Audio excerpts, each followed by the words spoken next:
Hello everyone, welcome to daily vlog.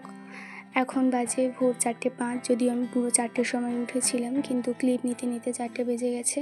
তোমরা হয়তো আমার ভিডিওর ক্যাপশনটা দেখে বুঝেই গেছো, চেঞ্জ ইউর সেলফ। হ্যাঁ, আমার কিছু কারণবশত মনে হয়েছে যে নিজেকে পরিবর্তন করা এই সময় ভীষণভাবে প্রয়োজন, নিজের জন্য প্রয়োজন ভীষণভাবে। তো বাইরেটা দেখছো তোমরা কতটা অন্ধকার, আর আমি যেহেতু গ্রামের দিকে থাকি তাই সবাই উঠে গেছে, বেশিরভাগ মানুষ ফুল তোলার জন্য, ভগবানের সেবা দেওয়ার জন্য। ওই জন্য বাইরে আলো জ্বলছে।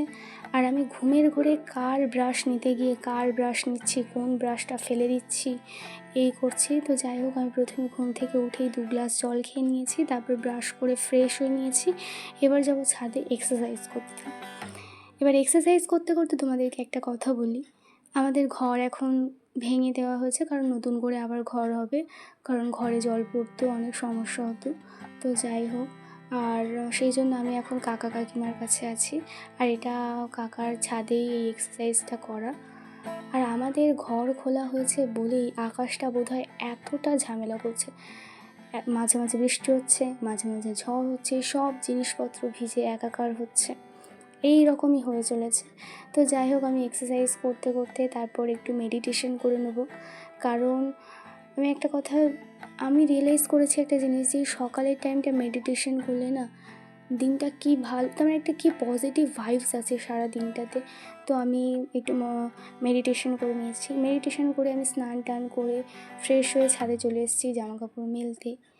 আর জামা কাপড় মেলছি, কিন্তু আমি এত আলগা, দুটো জামা কাপড় মেলতে মেলতে জামা ফেলে দিচ্ছি, আবার সেটাকে তুলে মেলে দিচ্ছি, কারণ ছাদের উপরে অত ময়লা নেই। তো এসব করে তারপর আমি চলে গেলাম ঠাকুর ঘরে, ঠাকুরকে সেবা দিতে। তো প্রথমে আমি গোপালকে ঘুম থেকে তুলে নিচ্ছি, গোপালকে একটু আদর করছি, করে ঘুম থেকে তুলে তারপর গোপালকে স্নান করাবো। গোপালকে স্নান করিয়ে ভোলে বাবাকে স্নান করাবো। আর আমি ভুলভাল বকে যাচ্ছি। ফোনটা যেখানেই রাখছি সেখান থেকেই দেখছি ভিডিওটা কেটে কেটে আসছে।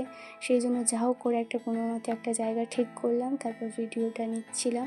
কিন্তু ভিডিও করছিলাম বলেই আজকে বোধহয় ভোলে বাবা আমার কাছ থেকে জল নিতে চাইছিল না, কারণ যতবার বেলপাতাটাকে আমি ঠিক করে রাখার চেষ্টা করছি ততবারই বেলপাতাটা পড়ে যাচ্ছে, ফুল পড়ে যাচ্ছে। যাই হোক, কোনোভাবে ভোলে বাবাকে বুঝিয়ে তারপর ভোলে বাবার মাথায় জল ঢেলে ভগবানকে সেবা দেবো, দিয়ে একটু আরতি করে নেবো।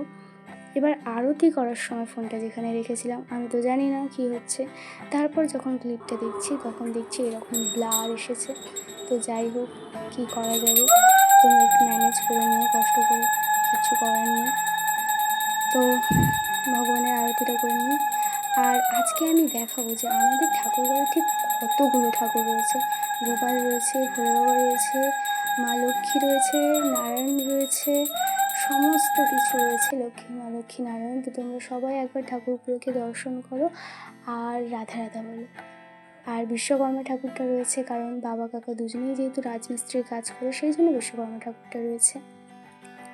তো ঠাকুরের সেবা দিয়ে এবার আমি একটু কিছু খেয়ে নেবো। সকালে আমার বেশি কিছু খেতে ভালো লাগে না, ভারী, তাই হালকা একটু বরবন খেয়ে নিলাম, বিস্কুটটা, সেটাই তোমাদেরকে দেখাচ্ছিলাম।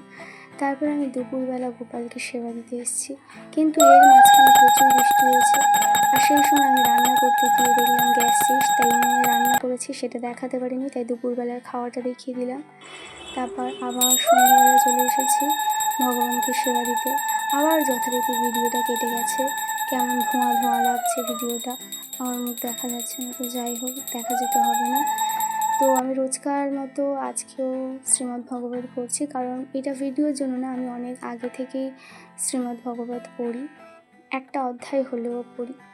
তো প্রথমে ভগবানকে স্মরণ করে তারপর আমি পিছন থেকে কেউ ডাকলো, কেন ডাকলো বুঝতে পারলাম না, তাকালাম, তারপর আবার আমি নিজের কাজে মন দিলাম। ওই সব বাদ দেওয়ার পর কিছুক্ষণ ভাগবত পড়লাম।